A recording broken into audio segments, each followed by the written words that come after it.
네, 시청자 여러분 안녕하십니까. 전국 9개 민영방송과 국회방송 KTV가 함께 마련한 특별대담 진행을 맡은 이재용입니다. 지난 4월 재보궐선거에서 참패한 이후 여당은 새로운 지도부를 구성하고 분위기 쇄신에 나섰습니다. 유능한 개혁, 언행일치의 민주당을 만들겠다. 지금 민주당의 고민이 담겨있는 수락연설을 하셨어요. 송영길 더불어민주당 대표와 함께 하겠습니다. 어서 오십시오. 네, 안녕하십니까. 네, 안녕하십니까.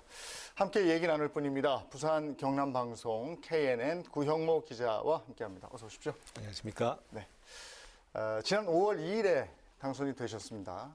2달 남짓 되는 동안 정말 여러 일이 많았고 굉장히 바쁘셨을 걸로 알고 있습니다. 그래서 벌써 2달이야. 이제 2달이야. 어떤 쪽입니까? 벌써 2달이 지난 것 같습니다. 260일 남았습니다. 네, 내년 3월 9일까지. 네. 하루가 48시간이라도 모자랄 정도로 바쁘셨죠? 만만치 않은 상황이지만 열심히 하고 있습니다. 네. 만만치 않은 상황이다 이렇게 말씀을 하셨어요. 무거운 시기에 정말 중책을 맡으셨습니다. 16일 국회 교섭단체 대표연설을 하셨고 당대표 취임하고 첫 연설이었죠. 지난 4월 7일 서울 부산시장 재보궐선거에서 저희 민주당은 참패했습니다. 집값 상승과 조세 부담 증가, 정부와 여당 인사의 부동산 관련 내로남불에 대한 심판이었습니다. 저는 무능한 개혁과 내로남불을 극복하고 유능한 개혁과 언행일치의 민주당을 만들겠다는 슬로건으로 당대표에 취임하였습니다. 저는 민주당 당대표에 취임하면서 반드시 해내야 될 5가지 과제를 일관되게 반복하여 말씀드리고 있습니다. 부동산과 백신, 반도체, 기후위기 대응, 그리고 한반도 평화의 새로운 실마리를 찾는 것입니다. 존경하는 대한민국 20, 30대 청년 여러분, 그동안 우리 민주당은 여러분의 목소리에 귀 기울이지 못했습니다. 공감은 물론 대변하는 것도 부족했습니다. 여러분이 생각하는 공정과 정의의 가치 기준에 부합하지 못했습니다. 청년의 삶을 짓누르는 잘못된 구조를 바꾸겠습니다. 벼랑 끝에 내몰린 청년들의 삶을 지켜내기 위해 노력하겠습니다. 청년이 희망을 갖는 대한민국을 위해 뛰겠습니다. 연설하고 나면 관련 기사들이 막 쏟아져 나오는데 전에는 적폐, 개혁, 소통 이런 단어들이 줄을 이뤘다면 이번에는 내로남불, 부동산, 무능, 청년 이런 단어들이 많이 등장을 했습니다. 특히 청년, 이 청년을 21번이나 언급을 한 점이 눈에 띄는데 그 정도로 비중을 크게 두는 겁니까? 네, 그렇습니다. 사실 그 나라의 미래를 보려면 청년을 봐라 이런 말이 있는 것처럼 청년 세대가 희망을 가져야 이 나라가 희망이 있는 것이 아니겠습니까? 그리고 근자열 원자래란 말처럼 현재 나와 있는 애들을 잘 키우지 못하면서 출산율이 떨어진다 이것을 걱정한다는 것은 모순이라고 봅니다. 지금 나와 있는 애들도 잘 못 키우면서 뭘 얘를 더 낳아라 그러냐 이런 말이 나올 수 있기 때문에 우리 청소년들을 잘 챙기는 것이 우리 대한민국 미래를 지키는 거고, 또 기후변화 문제를 제가 오늘 교섭단체 대표연설에서 모두에 말하는 것은 이 기후변화 문제가 우리 청년 미래 세대의 몫이기 때문에 그렇습니다. 지금 우리가 산업화의 그런 과실을 먹으면서 기성세대들이 이렇게 품어낸 CO2 때문에 우리 커나간 아이들의 지구가 온난화되고 기후위기가 다가온다면 미래 세대의 터전을 파괴하는 행위가 되기 때문에 더욱더 절박한 것 같습니다. 대표님의 청년 시절과 지금 청년들, 21세기의 청년들 어떤 차이가 있습니까? 우리 때는 고도 성장기였기 때문에 정치적 민주화는 안 돼 있었지만은 경제적으로는 성장기였기 때문에 취업 걱정, 일자리 걱정이 상대적으로 없었다고 볼 수 있겠습니다. 그런데 지금 우리 아이들은 정치적 민주화는 됐지만 경제적 양극화와 최초로 부모 세대보다 더 못 사는 자녀 세대가 돼서 그런 박탈감이 클 거라고 보여집니다. 네, 지난 5월 2일 전당대회였었죠.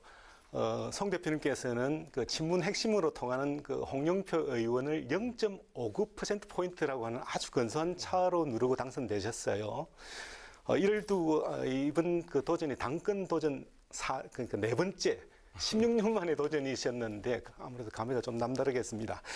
이를 두고서 정치권에서는 그 민주당이 친문보다는 쇄신을 택했다 이런 평가도 나오고 있는데, 근데 야권에서도 큰 변화가 있었습니다. 이번에 그러니까 30대 영선 의원인 그 국민의힘 이준석 대표의 등장이 바로 그것인데요. 최근에 이렇게 대표 만남을 통해서, 공식적인 만남을 통해서 이렇게 회동도 하셨는데, 야권 카운터 파트너로서 이준석 대표 어떻게 평가하십니까?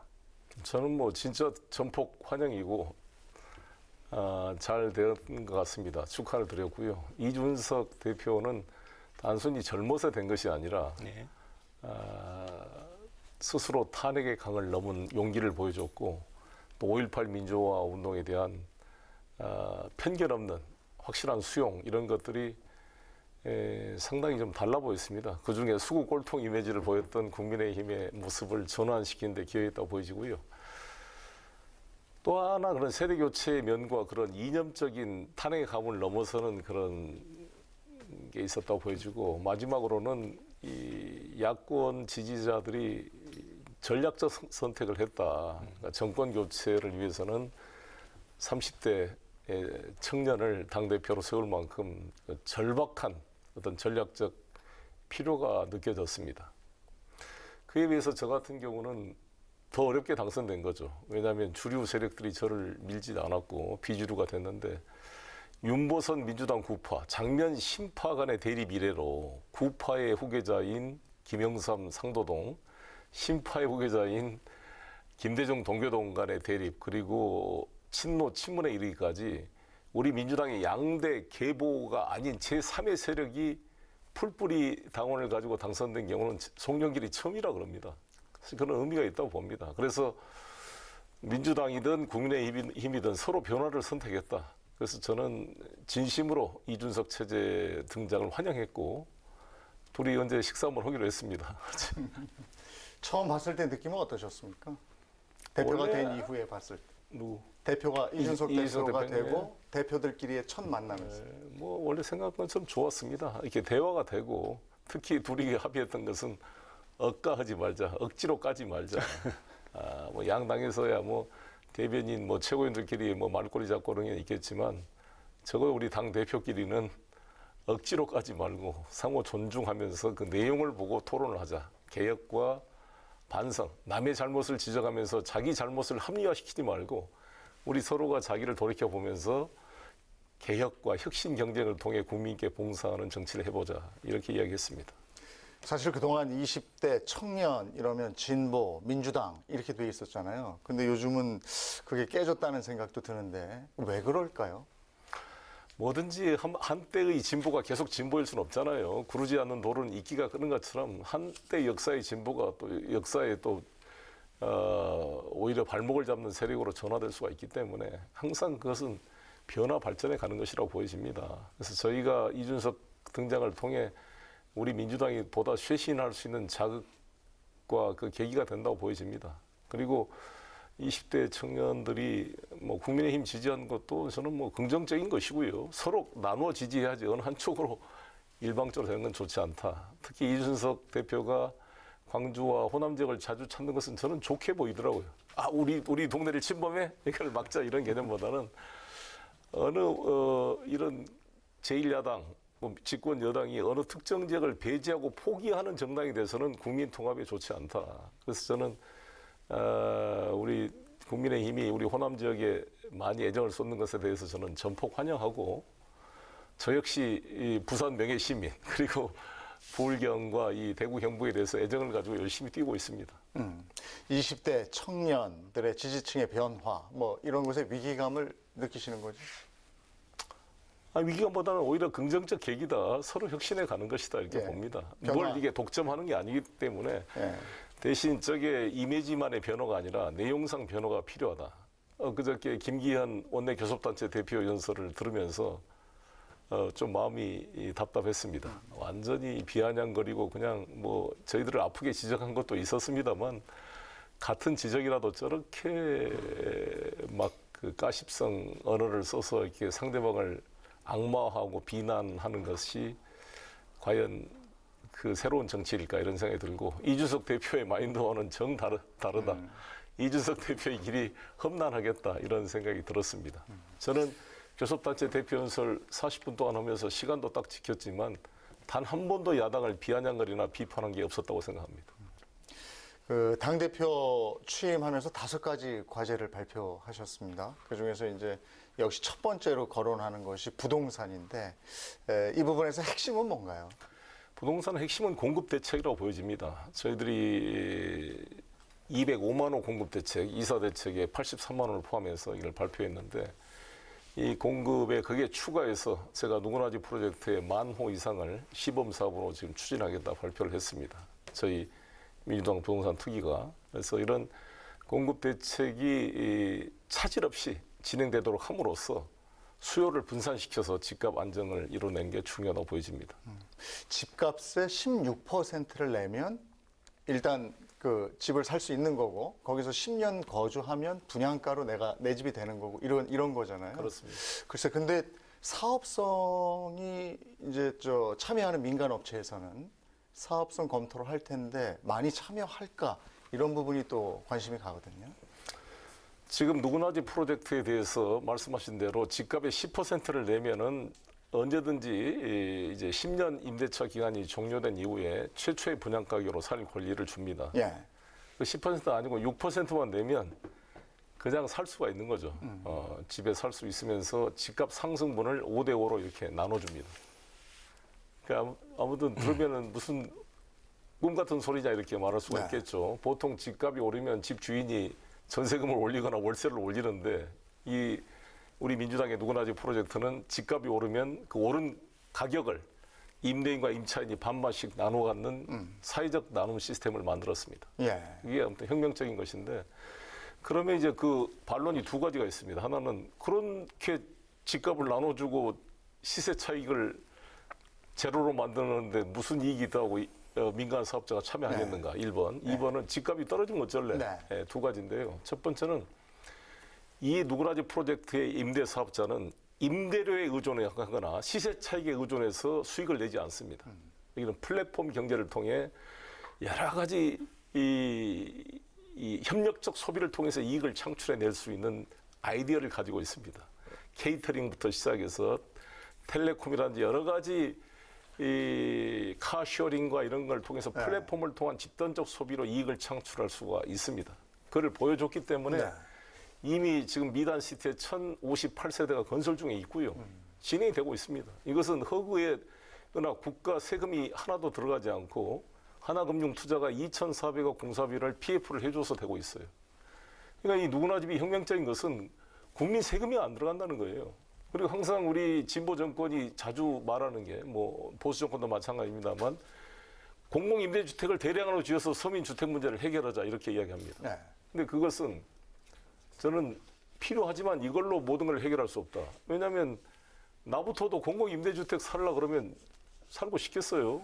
어쩔 수 없이 서민들한테 부여되는 거지만 조금만 여유가 있으면 자기 집을 사고 싶죠. 네. 공공임대주택은 그냥 임차인으로 계속 사는 겁니다. 그러나 누구나 집은 임차인으로 살지만 언제든지 자기 집으로 분양받을 수 있는 권리를 가지고 있는 것이죠. 이제 그래서 다르고 누구나 집은 공공임대주택에 비해서 일반 분양주택과 동일한 건설비가 투입된 질 좋은 아파트입니다. 네. 공공임대주택은 일반 분양주택보다는 공사비가 적게 들어가서 질이 떨어지거든요. 그래서 저는 충분히 민간 그 참여는 걱정할 필요가 없다. 다 해결할 수 있다. 어떤 신문에서 그랬어요. 이 프로젝트를 만드는데 송영길 대표 친구가 이거 한 다음에 특혜 아니야? 이런 얘기를 해서 내가 그 기자님한테 그랬어요. 아니 이익이 안 남아서 민간 참여자가 없다고 걱정하면서 무슨 특혜 이야기를 하냐. 그것 자체가 자기 모순이다. 이런 지적을 했고요. 두 번째, 집값이 떨어지면 어떡할 거냐. 안 사면 됩니다. 이 사는 게 의무조항이 아니에요. 그냥 임차에 살면 됩니다. 예. 저렴한 가격으로. 선택할 수 있다. 그렇습니다. 예. 네, 그 대표님의 이번 그 부동산 대책 핵심은 역시 강력한 공급 확대 정책이지 않습니까? 그렇습니다. 근데 문제는 이 같은 그 공급 확대 정책이 지금 계속 문제가 되고 있는 수도권의 인구 집중을 오히려 심화시키는 결과를 유발할 수도 있다. 이런 우려도 나오고 있는데 네. 이 부분은 어떻게 보십니까? 그런 요소가 있습니다. 그래서 중요한 것은 지방의 SOC라든지 여러 가지 그런 앵커 시설들을 만드는 국토 균형 발전이 필요하고, 그래서 이번에 우리 4차 철도 종합망 계획 발표에도 그런 점을 집어넣기 위해서 특히 대구 지역과 광주 지역에 달빛 철도의 필요성, 이것을 제가 대통령이 처음 만났을 때부터 강조를 했고, 또 가덕도 신공항과 그 주변, 그다음에 호남 지역은 RE 300과 광주 비행장 이전 문제, 이런 것들을 같이 추진하고 있습니다. 그 공급과 함께 또 규제 완화도 한 축이지 않습니까? 근데 그 민주당 정책 방향하고 이게 결이 다르다 보니까 당내 반발도 적지 않았다고 들었는데 그건 어떻습니까? 그 양도세 현실화와 종부세 1가구 1주택 일부 조정인데요. 이것을 이제 뭐 정의당이나 일부 진보 시민단체는 이게 부자 감세 이런 프레임으로 이야기하는데 그게 아니고요. 지금 1가구 2주택자는 종부세가 3%에서 6%로 오릅니다. 네. 엄청난 세율이 오른 거예요. 그리고 1가구 2주택자는 종부세 부과 기준이 6억입니다. 6억 이상이면 계속 부과가 되기 때문에 2주택 이상자는 엄청나게 많이 내게 돼요. 그래서 1조 5천억 규모의 종부세 세수가 올해 5조 8천억까지 늘어납니다. 네. 근데 그 중에 1가구 1주택자는 약 18%인데 그 1가구 1주택자로부터 거둔 종부세 세수 총액이 전체 종부세 세수 총액의 3.4%, 한 1,900억밖에 안 됩니다. 네. 근데 이것을 이제 2%로 조정하자는 것은 종부세 대상이 너무 늘어나니까 그럼 이게 일종의 일반세화되면 안 되는 거 아닙니까? 재산세를 내고 있는데 또 종부세를 내라는 거니까. 그래서 2%로 제한하게 되면 약 650억 정도가 이제 감액이 됩니다. 네. 그래서 제가 5조 8천억 거치는데 650억 조정한 걸 가지고 부자 감세라는 것은 말이 안 된다. 양도세는 우리가 재산세를 이제 6억에서 9억으로 만들었잖아요. 네. 이게 공시지가 기준입니다. 그럼 양도세는 실거래가 기준이기 때문에 공시지가 9억은 약 실거래가로 12억, 13억이 돼요. 그래서 지금 9억에서 12억으로 현실화 시켜주자. 양도세 1가구 1주택에 대해서. 왜 그러냐면 1가구 2주택 양도세는 65%까지 올라갑니다. 네. 1가구 3주택자 양도세는 1년 미만에 양도할 경우에는 75%까지 중과가 돼요. 그러니까 말씀드린 대로 진짜 부자인 다주택자들은 양도세나 종부세가 훨씬 중과되고 있는 거고 1가구 1주택자에 대해서 양도세, 종부세 일부 조정하는 것이다. 네.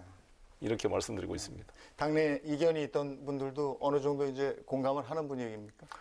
우리가 아시다시피 정책 토론을 통해서 찬반 투표를 했습니다. 네. 그래서 과반수 이상으로 다 통과가 돼가지고 이제 이렇게 추진되고 있습니다. 예. 그 부동산 정책에 대한 의지를 단적으로 보여주는 것이 그 민주당 의원들에 대한 부동산 전수 조사였습니다. 읍참마속이라는 표현이 날 정도인데 해당 의원 또 지지자들의 반발도 있었던 것으로 알고 있고요. 어떻게 정리가 됐습니까?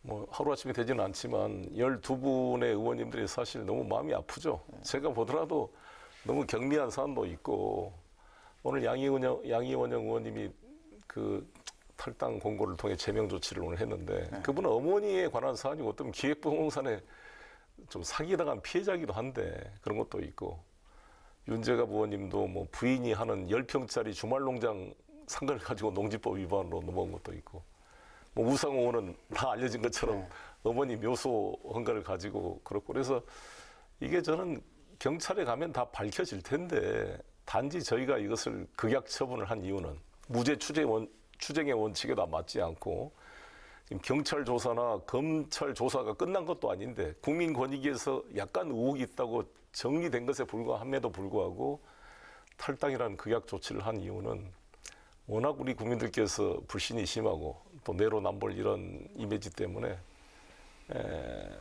정말 제가 안타깝게 호소를 한 거죠. 국민과 똑같이 집권당의 외피를 벗고 똑같은 국민과 함께 수사기관에 가서 해명을 하시고 깨끗하게 누명을 벗고 돌아오십시오. 이런 조치를 취하게 된 겁니다. 예. 탈당 권고를 했는데 탈당하지 않으면 그러면 어떻게 되는 겁니까? 지금 뭐 그거를 가정으로 말하면 너무 야박하고 현재 12분 중에 6분이 탈당계를 냈고요. 예. 이번에 2분 비례대표는 제명 처분을 오늘 지난 주에 네. 의원총회를 통해서 이제 결정을 했습니다. 나머지 4분이 남아 있는데 이제 선당 후사 차원에서 설득이 될 걸로 생각합니다. 네, 부동산에 있어서 이해충돌 문제는 사실 국회의원들도 심각하지만 이보다 더 심각한 게 지방의회, 그러니까 맞습니다. 광역의회나 기초의회 의원들이라고 하는 지적이 많습니다. 네. 이참에 이 같은 부동산 전수조사를 지방의회 의원들에게까지 확대할 그런 계획은 없으신지? 제가 이준석 대표한테 제안을 해서 여야가 합의해서 같이 했으면 좋겠습니다.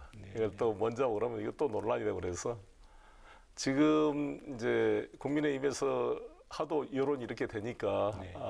이제 국민권익위의 전수조사를 의뢰를 했는데 아직도 가족들의 동의서를 제대로 안 내고 있는 것 같아요. 그래서 다시 한번 촉구를 드리고 처음에 감사원에 조사받겠다 그러시다가 국민권익위로 갔는데 모범적으로 국민의힘이 국회의원 전수조사를 받았으면 좋겠습니다. 그 이후에 제가 이준석 대표를 만날 기회가 있으면 지방원에 대한 전수조사는 여야가 합의해서 같이 하자 이렇게 제안을 해볼 생각입니다.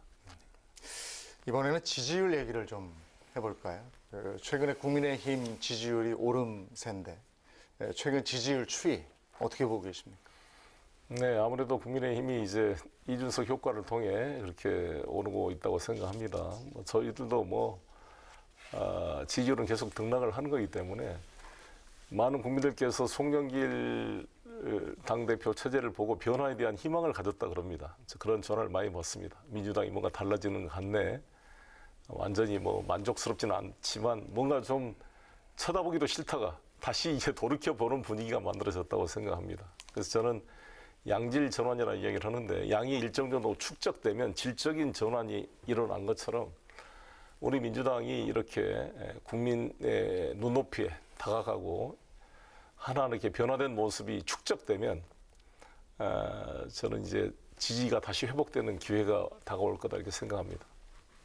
네, 최근 영국에서 열린 G7 정상회담에서 비친 문재인 대통령의 모습을 보자면 저도 국민의 한 사람으로서 아주 뿌듯하고 어떤 자부심이 이렇게 느껴지는데요. 이번 G7 정상회담이 이렇게 문재인 대통령뿐만이 아니라 민주당의 어떤 지지율에 있어서도 아주 그런 긍정적인 효과가 있을 거로 기대되는데 대표님 생각은 어떻습니까? 당연히 그렇게 생각이 됩니다. 근데 아쉬운 것은 우리 언론이 너무 이걸 보도를 잘 안 해주니까 사실 이 엄청난 성과가 있었음에도 불구하고 오히려 이준석 후보 자전거 탄 게 더 많이 나올 정도로 우리 대통령의 외교 순방 활동이 좀 제대로 평가되지 못하는 것은 안타깝게 생각합니다. 아시다시피 G7에 초청됐지만 사실상 G8 국가로서 대접을 받고 마크롱 대통령이나 바이든 대통령 그리고 영국 총리까지 다 우리 문재인 대통령을 칭찬하고 K-방역을 평가하는 걸 보면서 국격이 상승됨을 느꼈습니다. 뒤에 그냥 한 구덩이에 서 있는 스가 총리에 비해서 우리 문재인 대통령은 모든 정상들이 서로 대화하고 싶고 같이 사진 찍고 싶어 하는 인물이었습니다. 그래서 이게 우리 국격이 상승됨을 느꼈고 이것은 우리 모든 국민과 의료진들이 함께 참여한 성과라고 생각이 듭니다. 그래서 이게 특히 이제 백신 선진국이라고 할 수 있는 독일, 영국과도 이 백신 생산 허브로서의 대한민국의 어떤 필요성에 대한 공감대를 만든 것은 지난번 한미 정상회담의 성과와 이어서 큰 의미가 있다 이렇게 생각합니다. 9개 지역민방과 국회방송 그리고 KTV가 공동으로 마련한 특별 대담 송영길 더불어민주당 대표와 함께하고 있습니다. 지금 백신 말씀도 하셨습니다. 백신 속도를 내고 있는데 어떻게 백신 접종하셨죠? 다음 주에 하려고 합니다. 아직 안 하셨군요. 예, 주변에 그 맞은 분들 이상 반응 같은 건 없었다고 그래요? 네, 특별히 없는 것 같습니다. 예, 뭐 맞으세요? 뭐 맞는지 모르시는 건가요? 예, 다음 주에 가봐요. 그 포스트 코로나를 대비하면서 이제부터는 구체적인 준비를 해 나가야 될 시간이기도 해서 핵심은 역시 지역 중심 균형 발전이 아닐까 싶은데 어떻게 생각하시는지? 네, 그렇습니다. 수도권 집중이 정말 크고 이 지방 소멸 위기가 나올 정도로 어려운 상황이라서요. 그래서 지금 지방 간의 그런 협력 구조, 당장 세종시 국회의사당 그 건립 문제를 처리해야 되는데 국회 운영위원회가 아직 가동이 안 돼가지고 계속 늦어지고 있습니다. 이번 6월 국회 아니면 정기 국회 때라도 반드시 처리되도록 노력하겠습니다. 네, 균형 발전을 위해서는 아무래도 지역의 힘을 더 이렇게 실어주고 또 수도권의 힘은 조금 빼야 되는데요. 그런데 그 대표님께서는 사실 그 인천시장도 지내셨고 또 지역구가 또 인천 수도권이지 않습니까? 이게 좀 아무래도 부딪힐 것 같은데 어떻습니까? 이제 뭐 당대표가 됐으니까 지역구가 전국구가 된 거죠, 사실. 그 당대표 되기 전에도 제가 5선 국회의원이고 인천시장을 역임한 사람으로서 전국적인 이제 큰 정치를 해야 될 입장이니까 사실 전국의 현안 문제를 항상 같이 공부하고 다녔습니다. 그래서 대한민국 전체가 이제 저의 지역구인 상황이 됐기 때문에 지방 균형 발전 문제를 깊이 고민하고 또 자주 지방에서 최고위원회도 열고 하도록 하겠습니다. 이 부분은 좀 더 구체적으로 지금 이제 전국에서 방송을 보고 계시는 분들이 이 부분은 관심들이 워낙에 많은 부분이라서요. 그 행정수도의 필요성, 행정수도 완성 이 부분에 대한 공감도는 어느 정도 다들 그 이해를 하고 계신 것 같은데 글쎄 속도는 어떤가 모르겠습니다. 속도는 더디다 이렇게 생각하는 분들이 많았어요. 국회 세종의사당 설치 근거인 국회법 개정안 처리의 마지노선 이게 6월 국회가 아닐까 싶은데 이 부분은 어떻게 진행되고 있습니까? 아시다시피 이제 원내 대표가 바뀌고 국회 운영위원장이 지난번에 이제 김태년 원내대표에서 지금 윤호중 원내대표로 바뀌어야 되는데 아직 그게 처리가 안 되고 있습니다. 왜냐하면 야당이 법사위원장 안 주면 아무것도 협력 안 하겠다 이래가지고 지금 상위원장이 한 4개가 비어 있어요. 법사위원장도 비어 있고 네. 또 제가 외통위원장이었는데 비어 있고 사무총장 윤관석 총장이 정무위원장이었는데 비어 있고 운영위원장 이게 상임위원장 4개를 본회의에서 선출을 해야 되는데 그걸 지금 야당이 거부하고 있어서 이게 지금 앞을 못 나가고 있습니다. 근데 여야 합의로 이루어져야 될 사항입니다만은 6월에 합의가 안 되면 그러면 보관은 가지고 계십니까? 그 안에 되도록 노력하겠습니다. 그럼 계속 만나서 이렇게 설득을 하고 이런 작업을 하시는 건가요? 예, 이제 이준석 대표께서도 여야정 협의체를 합의했으니까 조만간 청와대에서 여야정 만나가지고 또 상의하겠습니다.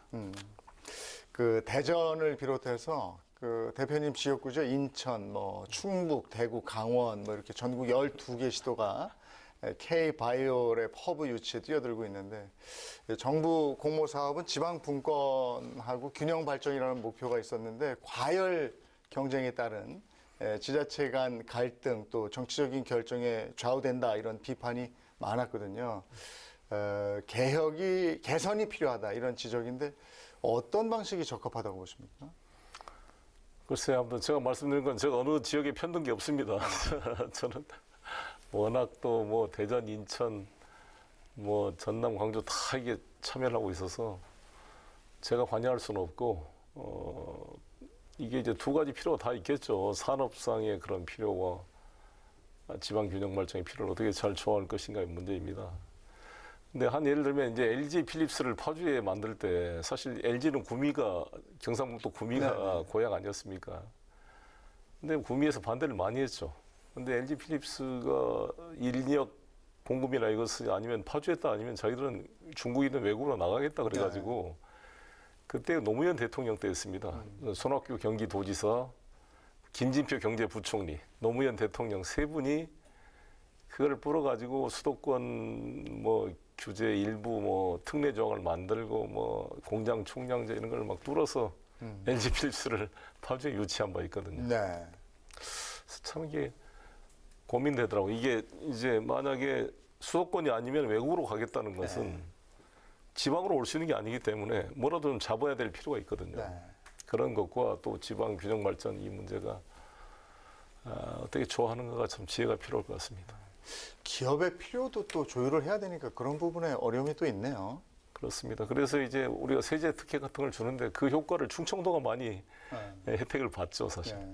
수도권에 가까우니까 충청도가. 근데 그 밑으로는 또 안 내려가기 때문에 세종시로 이게 옮기는 게 국회의사당이나 행정수도가 세종시로 오는 게 그런 의미에서 부울경까지 이제 내려가는데 온도차가 이제 위아래로. 그렇습니다. 양쪽으로 확산될 수 있게.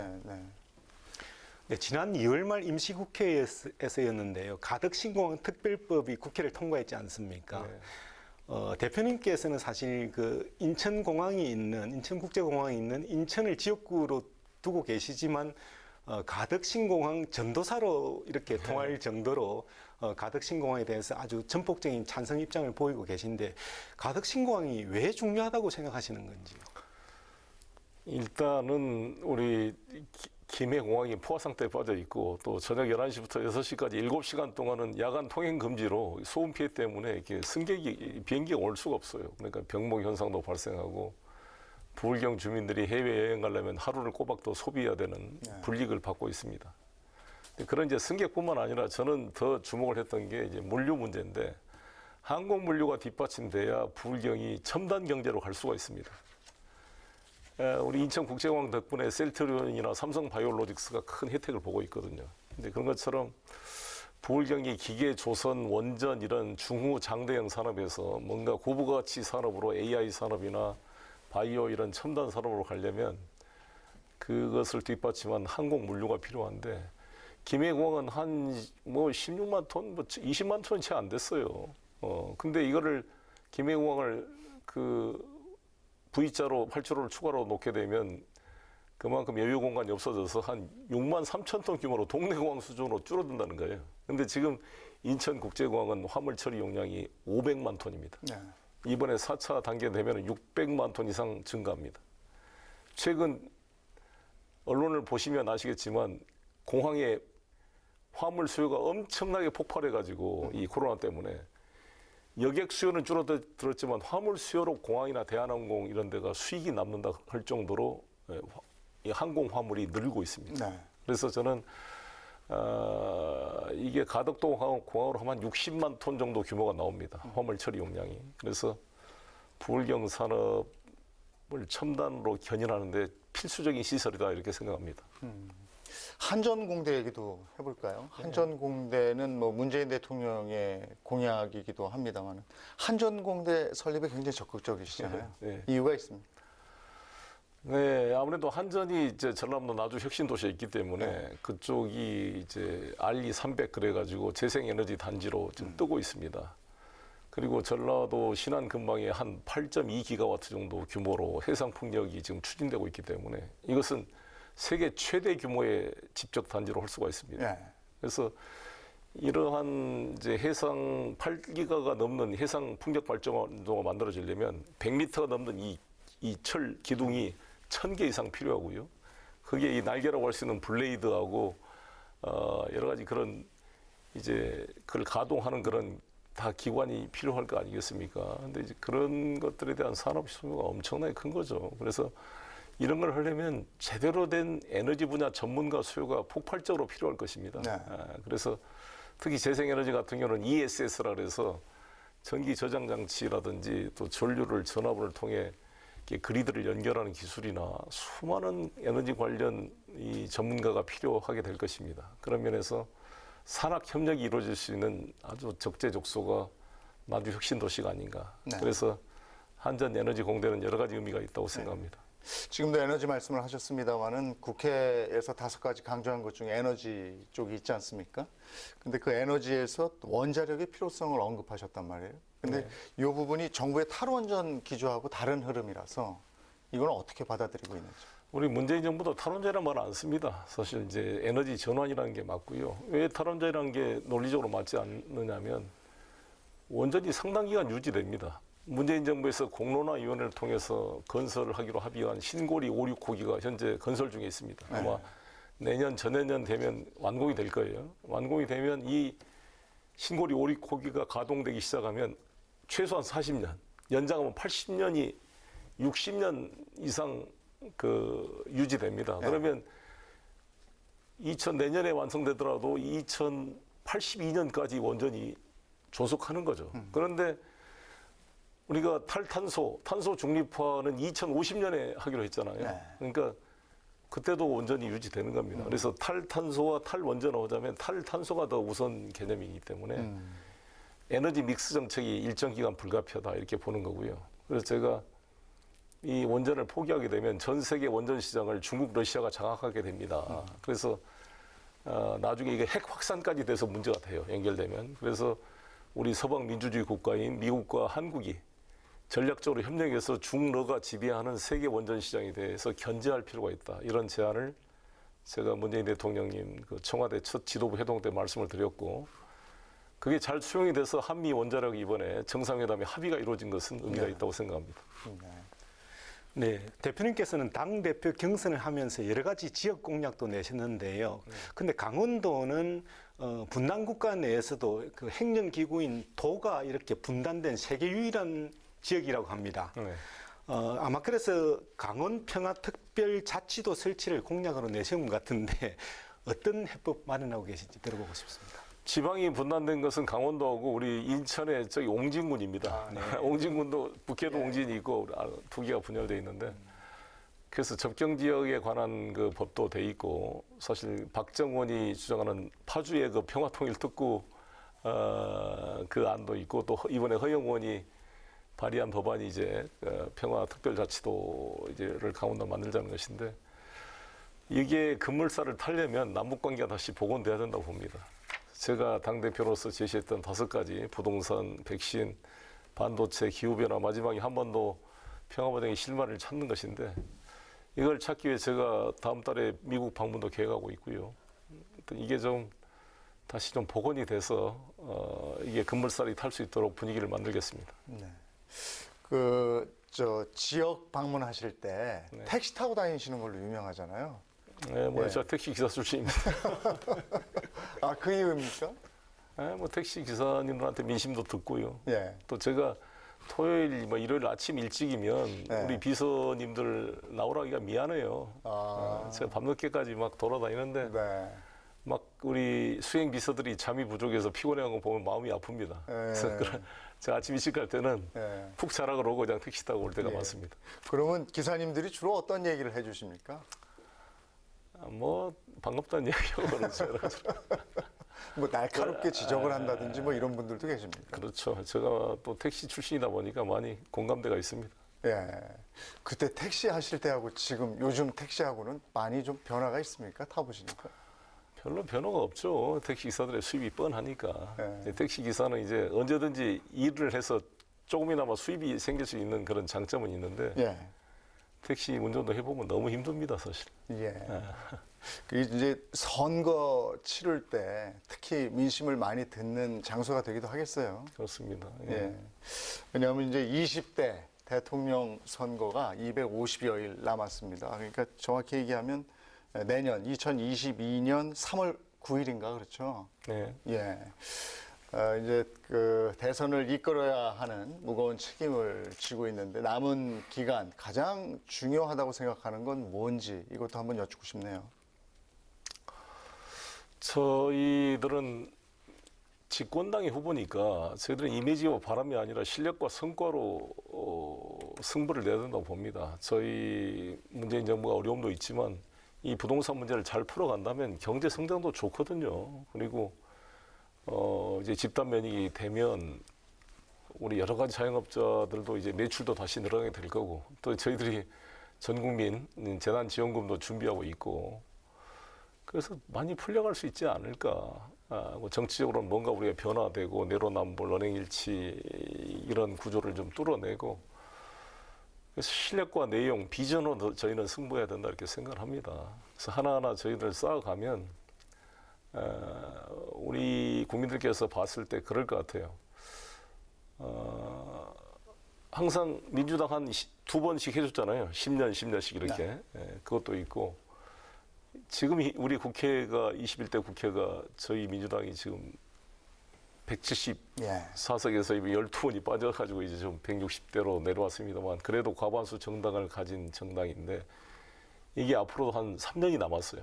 2년 좀 몇 개월이 남았는데 새로운 대통령과 이 국회가 그래도 손이 맞아야 뭐 일이 진행이 되지 않겠습니까?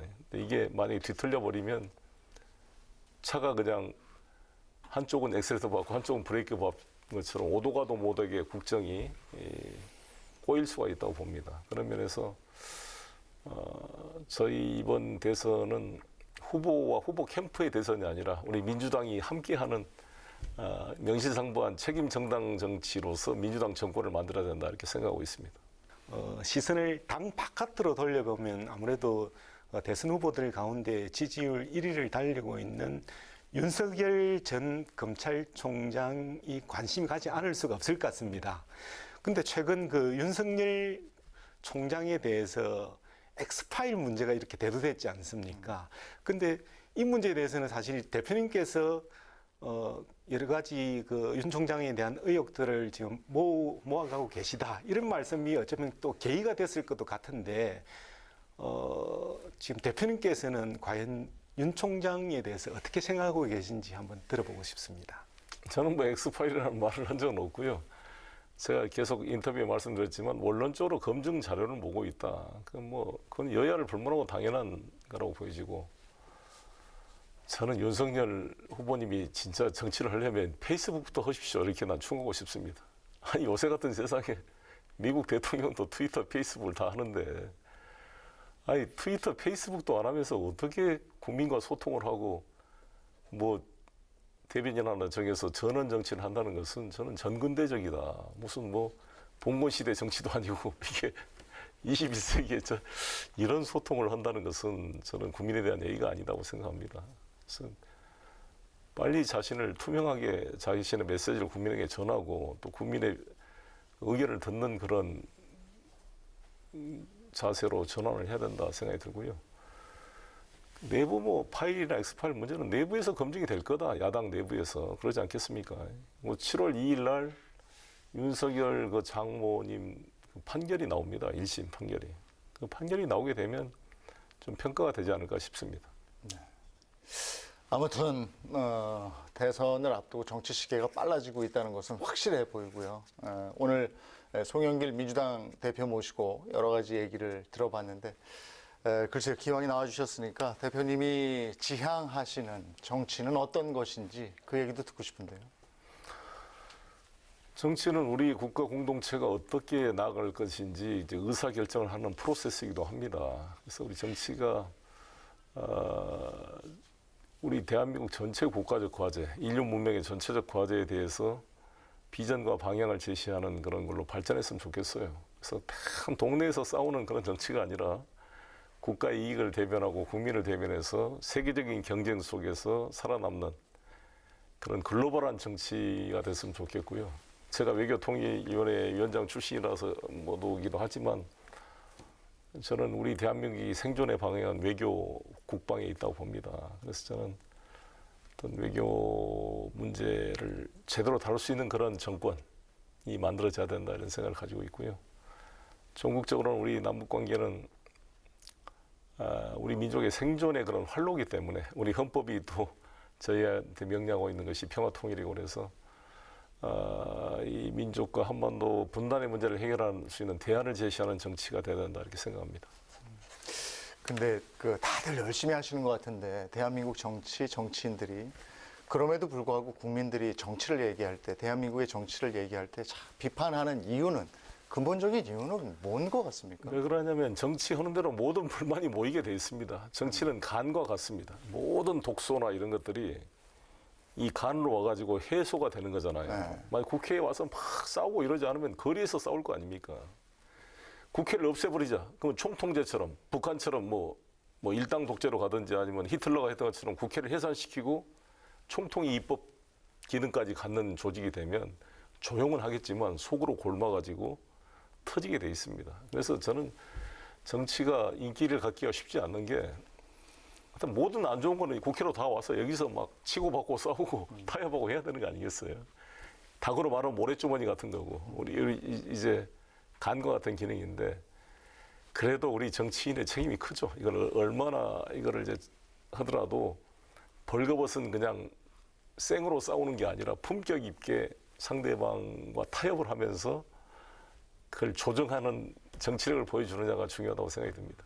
5선 국회의원으로서, 당 대표로서 앞으로 계속 정치 일선에 남아있을 사람으로서 내가 송영길이 원하는 정치는 이런 것이다.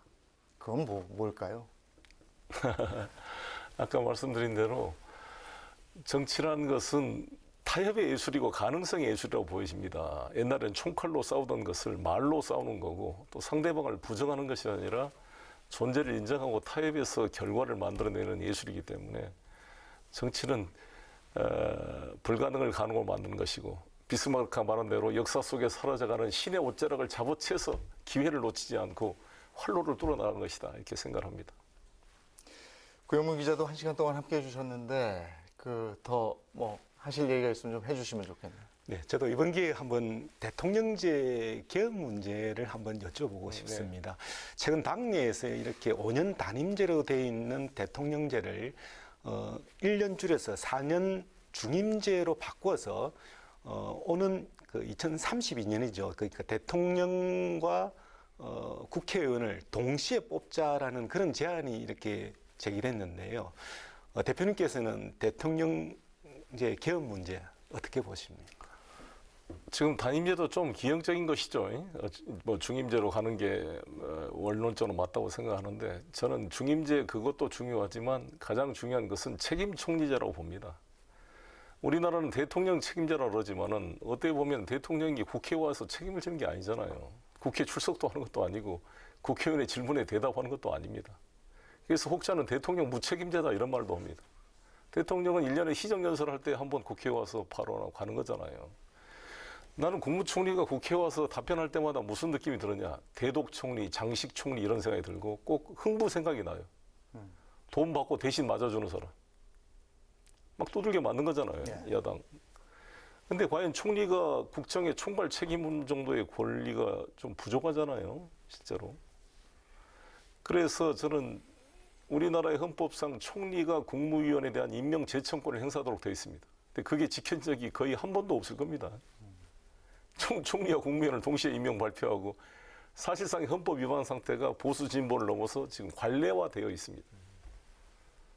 그래서 저는 이거를 내각 책임제나 이원 집정부제로는 갈 수가 없고 우리 국민적인 또 공감대가 약하고 그래서 이원 집정부제와 대통령제 사이에 중간에 있는 것이 책임 총리제라고 봅니다. 즉 국회가 추천하는 사람을 대통령이 임명하는 구조이죠. 대통령 중심제의 골간은 유지되면서 총리를 사실상 대통령이 임명하는 사람이 아니라 국회에 추천한 사람을 만들어야 제대로 된 총리가 권한을 가지고 국정을 할 수가 있고 물론 대통령의 명을 받아서 하는 거지만 그게 명실상부한 국무총리가 될 수가 있고 국무총리가 국무위원에 대한 임명 제청권을 헌법대로 행사한다면 인사청문회 때마다 여야가 이렇게 싸우는 것은 없어지게 될 것입니다. 왜 국회 다수의 동의를 받은 사람이 총리가 되고 국무위원이 될 거 아니겠습니까?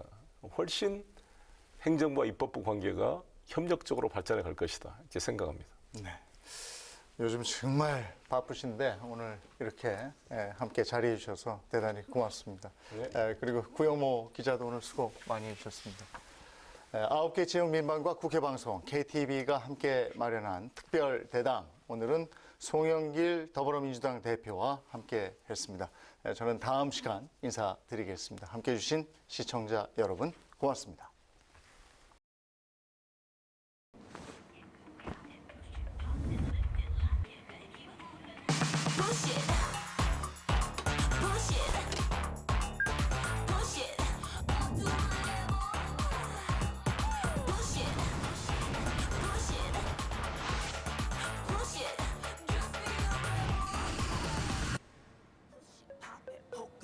제트니까 제트답게.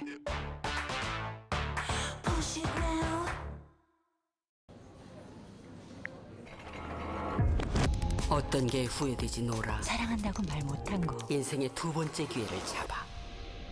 이 사는 게 의무조항이 아니에요. 그냥 임차에 살면 됩니다. 예. 저렴한 가격으로. 선택할 수 있다. 그렇습니다. 예. 네, 대표님의 이번 부동산 대책 핵심은 역시 강력한 공급 확대 정책이지 않습니까? 그렇습니다. 근데 문제는 이 같은 공급 확대 정책이 지금 계속 문제가 되고 있는 수도권의 인구 집중을 오히려 심화시키는 결과를 유발할 수도 있다. 이런 우려도 나오고 있는데 네. 이 부분은 어떻게 보십니까? 그런 요소가 있습니다. 그래서 중요한 것은 지방의 SOC라든지 여러 가지 그런 앵커 시설들을 만드는 국토 균형 발전이 필요하고, 그래서 이번에 우리 4차 철도 종합망 계획 발표에도 그런 점을 집어넣기 위해서 특히 대구 지역과 광주 지역에 달빛 철도의 필요성, 이것을 제가 대통령이 처음 만났을 때부터 강조를 했고, 또 가덕도 신공항과 그 주변, 그다음에 호남 지역은 RE 300과 광주 비행장 이전 문제, 이런 것들을 같이 추진하고 있습니다. 그 공급과 함께 또 규제 완화도 한 축이지 않습니까? 근데 그 민주당 정책 방향하고 이게 결이 다르다 보니까 당내 반발도 적지 않았다고 들었는데 그건 어떻습니까? 그 양도세 현실화와 종부세 1가구 1주택 일부 조정인데요. 이것을 이제 뭐 정의당이나 일부 진보 시민단체는 이게 부자 감세 이런 프레임으로 이야기하는데 그게 아니고요. 지금 1가구 2주택자는 종부세가 3%에서 6%로 오릅니다. 엄청난 세율이 오른 거예요. 그리고 1가구 2주택자들은 종부세 부과 기준이 6억입니다. 6억 이상이면 계속 부과가 되기 때문에 2주택 이상자는 엄청나게 많이 내게 돼요. 그래서 1조 5천억 규모의 종부세 세수가 올해 5조 8천억까지 늘어납니다. 네. 근데 그 중에 1가구 1주택자는 약 18%인데 그 1가구 1주택자로부터 거둔 종부세 세수 총액이 전체 종부세 세수 총액의 3.4%, 한 1,900억밖에 안 됩니다. 네. 근데 이것을 이제 2%로 조정하자는 것은 종부세 대상이 너무 늘어나니까 그럼 이게 일종의 일반세화되면 안 되는 거 아닙니까? 재산세를 내고 있는데 또 종부세를 내라는 거니까. 그래서 2%로 제한하게 되면 약 650억 정도가 이제 감액이 됩니다. 네. 그래서 제가 5조 8천억 거치는데 650억 조정한 걸 가지고 부자 감세라는 것은 말이 안 된다. 양도세는 우리가 재산세를 이제 6억에서 9억으로 만들었잖아요. 네. 이게 공시지가 기준입니다. 그럼 양도세는 실거래가 기준이기 때문에 공시지가 9억은 약 실거래가로 12억, 13억이 돼요. 그래서 지금 9억에서 12억으로 현실화 시켜주자. 양도세 1가구 1주택에 대해서. 왜 그러냐면 1가구 2주택 양도세는 65%까지 올라갑니다. 네. 1가구 3주택자 양도세는 1년 미만에 양도할 경우에는 75%까지 중과가 돼요. 그러니까 말씀드린 대로 진짜 부자인 다주택자들은 양도세나 종부세가 훨씬 중과되고 있는 거고 1가구 1주택자에 대해서 양도세, 종부세를 일부 조정하는 것이다. 네. 이렇게 말씀드리고 있습니다. 당내 이견이 있던 분들도 어느 정도 이제 공감을 하는 분위기입니까? 우리가 아시다시피 정책 토론을 통해서 찬반 투표를 했습니다. 네. 그래서 과반수 이상으로 다 통과가 돼가지고 이제 이렇게 추진되고 있습니다. 예. 그 부동산 정책에 대한 의지를 단적으로 보여주는 것이 그 민주당 의원들에 대한 부동산 전수조사였습니다. 읍참마속이라는 표현이 날 정도인데 해당 의원 또 지지자들의 반발도 있었던 것으로 알고 있고요. 어떻게 정리가 됐습니까? 뭐 하루아침에 되지는 않지만 12분의 의원님들이 사실 너무 마음이 아프죠. 제가 보더라도 너무 경미한 사안도 있고 오늘 양이원영 의원님이 그 탈당 공고를 통해 제명 조치를 오늘 했는데 그분은 어머니에 관한 사안이고 어떤 기획부동산에 좀 사기당한 피해자이기도 한데 그런 것도 있고 윤재갑 의원님도 뭐 부인이 하는 10평짜리 주말농장 산 걸 가지고 농지법 위반으로 넘어온 것도 있고 뭐 우상호 의원은 다 알려진 것처럼 어머니 묘소 헌가를 가지고 그렇고 그래서 이게 저는 경찰에 가면 다 밝혀질 텐데 단지 저희가 이것을 극약 처분을 한 이유는 무죄 추정의 원칙에도 맞지 않고 경찰 조사나 검찰 조사가 끝난 것도 아닌데 국민권익위에서 약간 의혹이 있다고 정리된 것에 불과함에도 불구하고 탈당이라는 극약 조치를 한 이유는 워낙 우리 국민들께서 불신이 심하고 또 내로남불 이런 이미지 때문에 정말 제가 안타깝게 호소를 한 거죠. 국민과 똑같이 집권당의 외피를 벗고 똑같은 국민과 함께 수사기관에 가서 해명을 하시고 깨끗하게 누명을 벗고 돌아오십시오. 이런 조치를 취하게 된 겁니다. 예. 탈당 권고를 했는데 탈당하지 않으면 그러면 어떻게 되는 겁니까? 지금 뭐 그거를 가정으로 말하면 너무 야박하고 현재 12분 중에 6분이 탈당계를 냈고요. 예. 이번에 두 분 비례대표는 제명 처분을 오늘 지난 주에 네. 의원총회를 통해서 이제 결정을 했습니다. 나머지 네 분이 남아 있는데 이제 선당 후사 차원에서 설득이 될 걸로 생각합니다. 네, 부동산에 있어서 이해충돌 문제는 사실 국회의원들도 심각하지만 이보다 더 심각한 게 지방의회, 그러니까 맞습니다. 광역의회나 기초의회 의원들이라고 하는 지적이 많습니다. 네. 이참에 이 같은 부동산 전수조사를 지방의회 의원들에게까지 확대할 그런 계획은 없으신지? 제가 이준석 대표한테 제안을 해서 여야가 합의해서 같이 했으면 좋겠습니다. 이걸 또 먼저 오라면 이거 또 논란이 되고 그래서 지금 이제 국민의힘에서 하도 여론이 이렇게 되니까 이제 국민권익위의 전수조사를 의뢰를 했는데 아직도 가족들의 동의서를 제대로 안 내고 있는 것 같아요. 그래서 다시 한번 촉구를 드리고 처음에 감사원에 조사받겠다 그러시다가 국민권익위로 갔는데 모범적으로 국민의힘이 국회의원 전수조사를 받았으면 좋겠습니다. 그 이후에 제가 이준석 대표를 만날 기회가 있으면 지방원에 대한 전수조사는 여야가 합의해서 같이 하자 이렇게 제안을 해볼 생각입니다. 이번에는 지지율 얘기를 좀 해볼까요? 최근에 국민의힘 지지율이 오름세인데 최근 지지율 추이 어떻게 보고 계십니까? 네, 아무래도 국민의힘이 이제 이준석 효과를 통해 그렇게 오르고 있다고 생각합니다. 저희들도 지지율은 계속 등락을 하는 거기 때문에 많은 국민들께서 송영길 당대표 체제를 보고 변화에 대한 희망을 가졌다 그럽니다. 그런 전화를 많이 받습니다. 민주당이 뭔가 달라지는 것 같네. 완전히 만족스럽지는 않지만 뭔가 좀 쳐다보기도 싫다가 다시 이제 돌이켜보는 분위기가 만들어졌다고 생각합니다. 그래서 저는 양질 전환이라는 이야기를 하는데 양이 일정 정도 축적되면 질적인 전환이 일어난 것처럼 우리 민주당이 이렇게 국민의 눈높이에 다가가고 하나 이렇게 변화된 모습이 축적되면 저는 이제 지지가 다시 회복되는 기회가 다가올 거다 이렇게 생각합니다. 네, 최근 영국에서 열린 G7 정상회담에서 비친 그 문재인 대통령의 모습을 보자면 저도 국민의 한 사람으로서 아주 뿌듯하고 어떤 자부심이 이렇게 느껴지는데요. 이번 그 G7 정상회담이 이렇게 문재인 대통령뿐만이 아니라 민주당의 어떤 지지율에 있어서도 아주 그런 긍정적인 효과가 있을 거로 기대되는데 대표님 생각은 어떻습니까? 당연히 그렇게 생각이 됩니다. 근데 아쉬운 것은 우리 언론이 너무 이걸 보도를 잘 안 해주니까 사실 이 엄청난 성과가 있었음에도 불구하고 오히려 이준석 후보 자전거 탄 게 더 많이 나온다고 할 정도로 우리 대통령의 외교 순방 활동이 좀 제대로 평가되지 못하는 것은 안타깝게 생각합니다. 아시다시피 G7에 초청됐지만 사실상 G8 국가로서 대접을 받고 마크롱 대통령이나 바이든 대통령 그리고 영국 총리까지 다 우리 문재인 대통령을 칭찬하고 K 방역을 평가하는 걸 보면서 국격이 상승됨을 느꼈습니다. 뒤에 그냥 한 구덩이에 서 있는 스가 총리에 비해서 우리 문재인 대통령은 모든 정상들이 서로 대화하고 싶고 같이 사진 찍고 싶어 하는 인물이었습니다. 그래서 이게 우리 국격이 상승됨을 느꼈고 이것은 우리 모든 국민과 의료진들이 함께 참여한 성과라고 생각이 듭니다. 그래서 이게 특히 이제 백신 선진국이라고 할 수 있는 독일, 영국과도 이 백신 생산 허브로서의 대한민국의 어떤 필요성에 대한 공감대를 만든 것은 지난번 한미 정상회담의 성과와 이어서 큰 의미가 있다 이렇게 생각합니다. 9개 지역민방과 국회방송 그리고 KTV가 공동으로 마련한 특별 대담 송영길 더불어민주당 대표와 함께하고 있습니다. 지금 백신 말씀도 하셨습니다. 백신 속도를 내고 있는데 어떻게 백신 접종하셨죠? 다음 주에 하려고 합니다.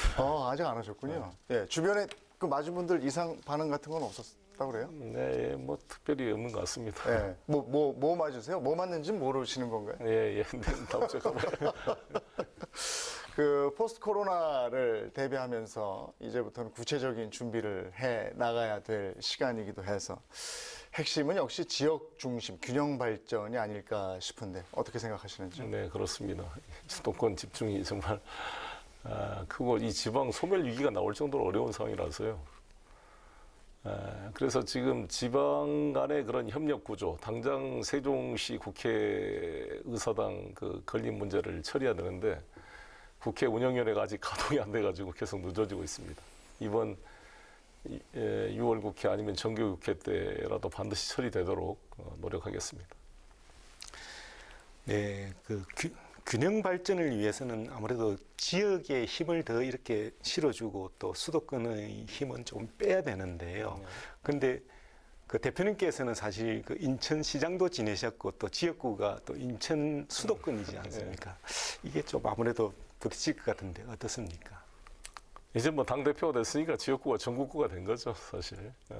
그 당대표 되기 전에도 제가 5선 국회의원이고 인천시장을 역임한 사람으로서 전국적인 이제 큰 정치를 해야 될 입장이니까 사실 전국의 현안 문제를 항상 같이 공부하고 다녔습니다. 그래서 대한민국 전체가 이제 저의 지역구인 상황이 됐기 때문에 지방 균형 발전 문제를 깊이 고민하고 또 자주 지방에서 최고위원회도 열고 하도록 하겠습니다.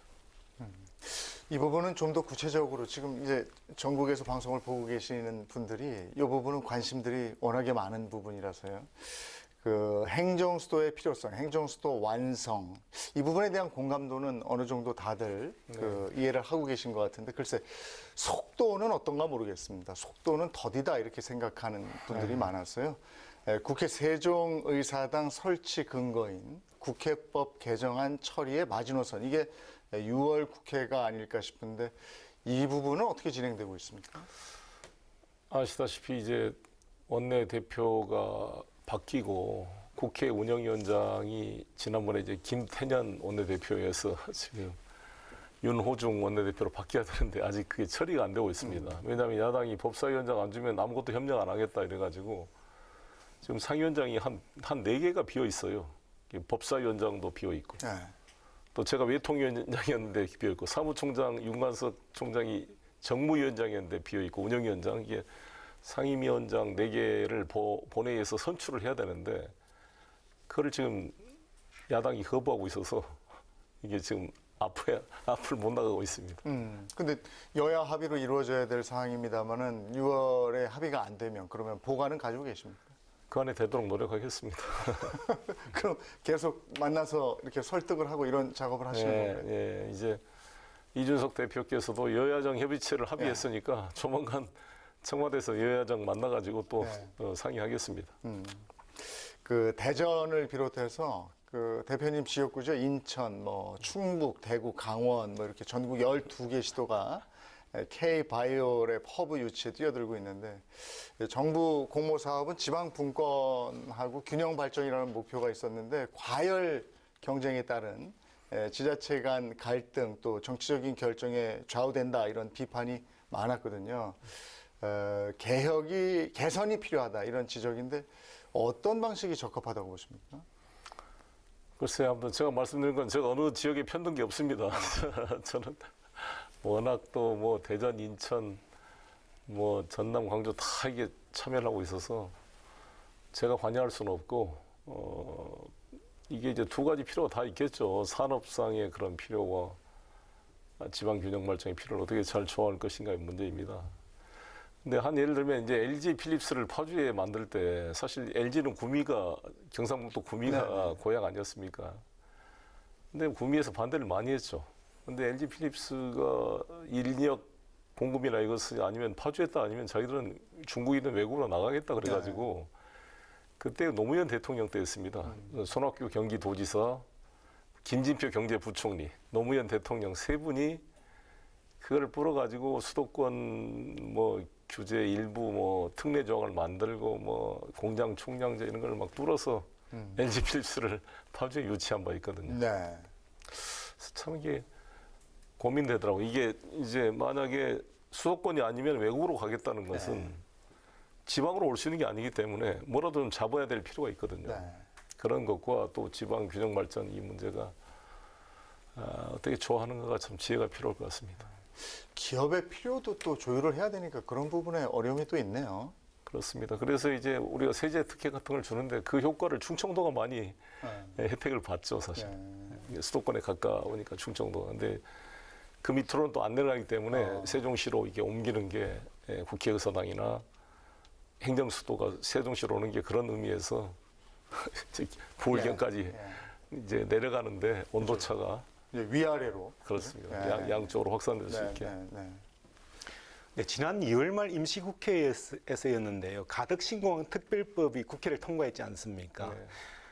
대표님께서는 사실 그 인천국제공항이 있는 인천을 지역구로 두고 계시지만 가덕신공항 전도사로 이렇게 통할 정도로 가덕신공항에 대해서 아주 전폭적인 찬성 입장을 보이고 계신데 가덕신공항이 왜 중요하다고 생각하시는 건지요? 일단은 우리 김해공항이 포화 상태에 빠져 있고 또 저녁 11시부터 6시까지 7시간 동안은 야간 통행 금지로 소음 피해 때문에 이렇게 승객이 비행기가 올 수가 없어요. 그러니까 병목 현상도 발생하고 부울경 주민들이 해외 여행 가려면 하루를 꼬박 더 소비해야 되는 불이익을 받고 있습니다. 그런 이제 승객뿐만 아니라 저는 더 주목을 했던 게 이제 물류 문제인데 항공 물류가 뒷받침돼야 부울경이 첨단 경제로 갈 수가 있습니다. 우리 인천국제공항 덕분에 셀트리온이나 삼성바이오로직스가 큰 혜택을 보고 있거든요. 근데 그런 것처럼 부울경이 기계, 조선, 원전 이런 중후 장대형 산업에서 뭔가 고부가치 산업으로 AI 산업이나 바이오 이런 첨단 산업으로 가려면 그것을 뒷받침한 항공 물류가 필요한데 김해공항은 한 뭐 16만 톤, 뭐 20만 톤이 채 안 됐어요. 근데 이거를 김해공항을 그 V자로 8조를 추가로 놓게 되면 그만큼 여유 공간이 없어져서 한 6만 3천 톤 규모로 동네 공항 수준으로 줄어든다는 거예요. 근데 지금 인천국제공항은 화물 처리 용량이 500만 톤입니다. 네. 이번에 4차 단계 되면 600만 톤 이상 증가합니다.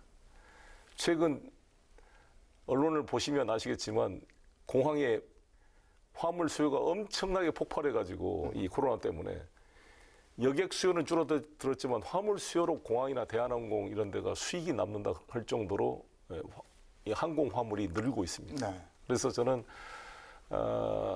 이게 가덕도 공항으로 하면 60만 톤 정도 규모가 나옵니다. 화물 처리 용량이. 그래서 부울경 산업을 첨단으로 견인하는데 필수적인 시설이다 이렇게 생각합니다.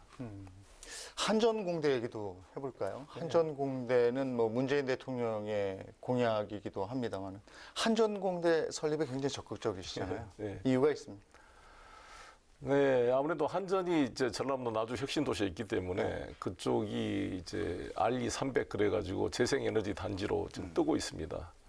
그리고 전라도 신안 근방에 한 8.2기가와트 정도 규모로 해상 풍력이 지금 추진되고 있기 때문에 이것은 세계 최대 규모의 집적 단지로 할 수가 있습니다. 네. 그래서 이러한 이제 해상 8기가가 넘는 해상 풍력 발전소가 만들어지려면 100m가 넘는 이 철 기둥이 1000개 이상 필요하고요. 그게 이 날개라고 할 수 있는 블레이드하고 여러 가지 그런 이제 그걸 가동하는 그런 다 기관이 필요할 거 아니겠습니까? 근데 이제 그런 것들에 대한 산업 수요가 엄청나게 큰 거죠. 그래서 이런 걸 하려면 제대로 된 에너지 분야 전문가 수요가 폭발적으로 필요할 것입니다. 네. 그래서 특히 재생에너지 같은 경우는 ESS라 그래서 전기 저장 장치라든지 또 전류를 전압을 통해 이렇게 그리드를 연결하는 기술이나 수많은 에너지 관련 이 전문가가 필요하게 될 것입니다. 그런 면에서 산학 협력이 이루어질 수 있는 아주 적재적소가 나주 혁신 도시가 아닌가. 네. 그래서 한전에너지공대는 여러 가지 의미가 있다고 생각합니다. 지금도 에너지 말씀을 하셨습니다만은 국회에서 5가지 강조한 것 중에 에너지 쪽이 있지 않습니까? 근데 그 에너지에서 원자력의 필요성을 언급하셨단 말이에요. 근데 이 부분이 정부의 탈원전 기조하고 다른 흐름이라서 이건 어떻게 받아들이고 있는지. 우리 문재인 정부도 탈원전이라는 말 안 씁니다. 사실 이제 에너지 전환이라는 게 맞고요. 왜 탈원전이라는 게 논리적으로 맞지 않느냐면 원전이 상당 기간 유지됩니다. 문재인 정부에서 공론화위원회를 통해서 건설을 하기로 합의한 신고리 5, 6호기가 현재 건설 중에 있습니다. 아마 내년, 전내년 되면 완공이 될 거예요. 완공이 되면 이 신고리 5, 6호기가 가동되기 시작하면 최소한 40년, 연장하면 80년이 60년 이상 그 유지됩니다. 그러면 내년에 완성되더라도 2082년까지 원전이 존속하는 거죠. 그런데 우리가 탄소 중립화는 2050년에 하기로 했잖아요. 네. 그러니까 그때도 원전이 유지되는 겁니다. 그래서 탈탄소와 탈원전을 하자면 탈탄소가 더 우선 개념이기 때문에 에너지 믹스 정책이 일정 기간 불가피하다 이렇게 보는 거고요. 그래서 제가 이 원전을 포기하게 되면 전 세계 원전 시장을 중국, 러시아가 장악하게 됩니다. 그래서 나중에 이게 핵 확산까지 돼서 문제가 돼요. 연결되면. 그래서 우리 서방 민주주의 국가인 미국과 한국이 전략적으로 협력해서 중러가 지배하는 세계 원전 시장에 대해서 견제할 필요가 있다. 이런 제안을 제가 문재인 대통령님 그 청와대 첫 지도부 회동 때 말씀을 드렸고 그게 잘 수용이 돼서 한미 원자력 이번에 정상회담에 합의가 이루어진 것은 의미가 있다고 생각합니다. 네, 대표님께서는 당대표 경선을 하면서 여러 가지 지역 공약도 내셨는데요. 근데 강원도는 분단 국가 내에서도 그 행정기구인 도가 이렇게 분단된 세계 유일한 지역이라고 합니다. 네. 아마 그래서 강원평화특별자치도 설치를 공약으로 내세운 것 같은데 어떤 해법 마련하고 계신지 들어보고 싶습니다. 지방이 분단된 것은 강원도하고 우리 인천의 저기 옹진군입니다. 옹진군도 북해도 옹진이 있고 두 개가 분열되어 있는데 그래서 접경 지역에 관한 그 법도 돼 있고 사실 박정원이 주장하는 파주의 그 평화통일특구 그 안도 있고 또 이번에 허영원이 발의한 법안이 이제 평화특별자치도를 강원도 만들자는 것인데 이게 급물살을 타려면 남북관계가 다시 복원돼야 된다고 봅니다. 제가 당대표로서 제시했던 5가지 부동산, 백신, 반도체, 기후변화 마지막에 한 번 더 평화과정의 실마리를 찾는 것인데 이걸 찾기 위해 제가 다음 달에 미국 방문도 계획하고 있고요. 이게 좀 다시 좀 복원이 돼서 이게 급물살이 탈 수 있도록 분위기를 만들겠습니다. 네. 지역 방문하실 때 네. 택시 타고 다니시는 걸로 유명하잖아요. 네, 뭐 예. 제가 택시 기사 출신입니다. 아, 그 이유입니까? 네, 뭐 택시 기사님들한테 민심도 듣고요. 예. 또 제가 토요일, 뭐 일요일 아침 일찍이면 네. 우리 비서님들 나오라기가 미안해요. 제가 밤늦게까지 막 돌아다니는데 네. 막 우리 수행 비서들이 잠이 부족해서 피곤해한 거 보면 마음이 아픕니다. 그래서 제가 아침 일찍 갈 때는 예. 푹 자라 그러고 그냥 택시 타고 올 때가 예. 많습니다. 그러면 기사님들이 주로 어떤 얘기를 해주십니까? 뭐 반갑다는 얘기하고 그러죠. 뭐 날카롭게 지적을 한다든지 뭐 이런 분들도 계십니까? 그렇죠. 제가 또 택시 출신이다 보니까 많이 공감대가 있습니다. 예. 그때 택시 하실 때하고 지금 요즘 택시하고는 많이 좀 변화가 있습니까? 타보시니까? 별로 변화가 없죠. 택시 기사들의 수입이 뻔하니까. 네. 이제 택시 기사는 이제 언제든지 일을 해서 조금이나마 수입이 생길 수 있는 그런 장점은 있는데 예. 택시 운전도 해보면 너무 힘듭니다, 사실. 예. 그 이제 선거 치를 때 특히 민심을 많이 듣는 장소가 되기도 하겠어요. 그렇습니다. 예. 왜냐하면 이제 20대 대통령 선거가 250여일 남았습니다. 그러니까 정확히 얘기하면 내년 2022년 3월 9일인가 그렇죠. 네. 예. 이제 그 대선을 이끌어야 하는 무거운 책임을 지고 있는데 남은 기간 가장 중요하다고 생각하는 건 뭔지 이것도 한번 여쭙고 싶네요. 저희들은 집권당의 후보니까 저희들은 이미지와 바람이 아니라 실력과 성과로 승부를 내야 된다고 봅니다. 저희 문재인 정부가 어려움도 있지만 이 부동산 문제를 잘 풀어간다면 경제 성장도 좋거든요. 그리고 이제 집단 면역이 되면 우리 여러 가지 자영업자들도 이제 매출도 다시 늘어나게 될 거고 또 저희들이 전 국민 재난 지원금도 준비하고 있고 그래서 많이 풀려갈 수 있지 않을까. 뭐 정치적으로는 뭔가 우리가 변화되고 내로남불, 언행일치 이런 구조를 좀 뚫어내고 그래서 실력과 내용, 비전으로 저희는 승부해야 된다 이렇게 생각을 합니다. 그래서 하나하나 저희들 쌓아가면 우리 국민들께서 봤을 때 그럴 것 같아요. 항상 민주당 한 2번씩 해줬잖아요. 10년씩 이렇게. 네. 그것도 있고 지금 우리 국회가 21대 국회가 저희 민주당이 지금 174석에서 12번이 빠져가지고 이제 좀 160대로 내려왔습니다만 그래도 과반수 정당을 가진 정당인데 이게 앞으로도 한 3년이 남았어요. 2년 좀 몇 개월이 남았는데 새로운 대통령과 이 국회가 그래도 손이 맞아야 뭐 일이 진행이 되지 않겠습니까? 근데 이게 만약에 뒤틀려 버리면 차가 그냥 한쪽은 엑셀터 밟고 한쪽은 브레이크 밟은 것처럼 오도 가도 못하게 국정이 꼬일 수가 있다고 봅니다. 그런 면에서 저희 이번 대선은 후보와 후보 캠프의 대선이 아니라 우리 민주당이 함께하는 명실상부한 책임 정당 정치로서 민주당 정권을 만들어야 된다 이렇게 생각하고 있습니다. 시선을 당 바깥으로 돌려보면 아무래도 대선 후보들 가운데 지지율 1위를 달리고 있는 윤석열 전 검찰총장이 관심 가지 않을 수가 없을 것 같습니다. 근데 최근 그 윤석열 총장에 대해서 엑스파일 문제가 이렇게 대두됐지 않습니까? 근데 이 문제에 대해서는 사실 대표님께서 여러 가지 그 윤 총장에 대한 의혹들을 지금 모아가고 계시다. 이런 말씀이 어쩌면 또 계기가 됐을 것도 같은데, 지금 대표님께서는 과연 윤 총장에 대해서 어떻게 생각하고 계신지 한번 들어보고 싶습니다. 저는 뭐 엑스파일이라는 말을 한 적은 없고요. 제가 계속 인터뷰에 말씀드렸지만 원론적으로 검증 자료를 보고 있다. 그건 여야를 불문하고 당연한 거라고 보여지고, 저는 윤석열 후보님이 진짜 정치를 하려면 페이스북부터 하십시오. 이렇게 난 충고하고 싶습니다. 아니 요새 같은 세상에 미국 대통령도 트위터, 페이스북을 다 하는데, 아니 트위터, 페이스북도 안 하면서 어떻게 국민과 소통을 하고 뭐 대변인 하나 정해서 전원 정치를 한다는 것은 저는 전근대적이다. 무슨 뭐 봉건시대 정치도 아니고 이게 21세기에 이런 소통을 한다는 것은 저는 국민에 대한 예의가 아니다고 생각합니다. 그래서 빨리 자신을 투명하게 자신의 메시지를 국민에게 전하고 또 국민의 의견을 듣는 그런 자세로 전환을 해야 된다 생각이 들고요. 내부 뭐 파일이나 엑스파일 문제는 내부에서 검증이 될 거다. 야당 내부에서. 그러지 않겠습니까? 뭐 7월 2일 날 윤석열 그 장모님 판결이 나옵니다. 1심 판결이. 그 판결이 나오게 되면 좀 평가가 되지 않을까 싶습니다. 아무튼 대선을 앞두고 정치 시계가 빨라지고 있다는 것은 확실해 보이고요.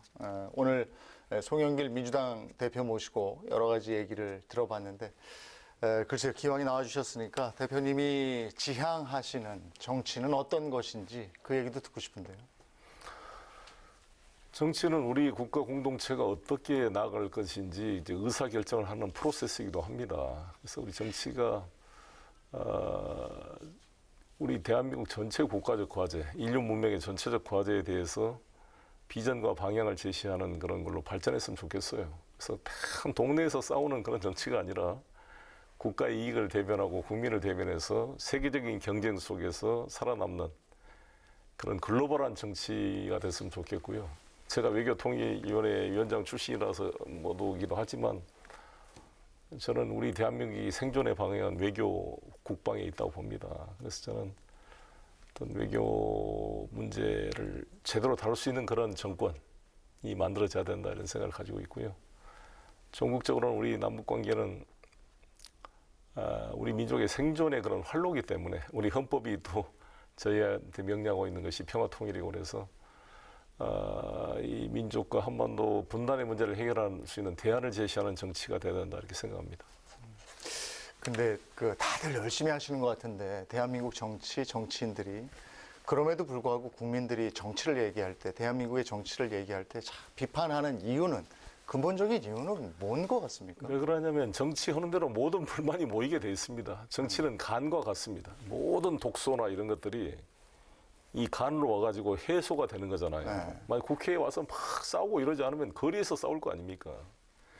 국회를 없애버리자. 그러면 총통제처럼 북한처럼 뭐 일당 독재로 가든지 아니면 히틀러가 했던 것처럼 국회를 해산시키고 총통이 입법 기능까지 갖는 조직이 되면 조용은 하겠지만 속으로 골마가지고 터지게 돼 있습니다. 그래서 저는 정치가 인기를 갖기가 쉽지 않는 게 하여튼 모든 안 좋은 거는 국회로 다 와서 여기서 막 치고받고 싸우고 타협하고 해야 되는 거 아니겠어요?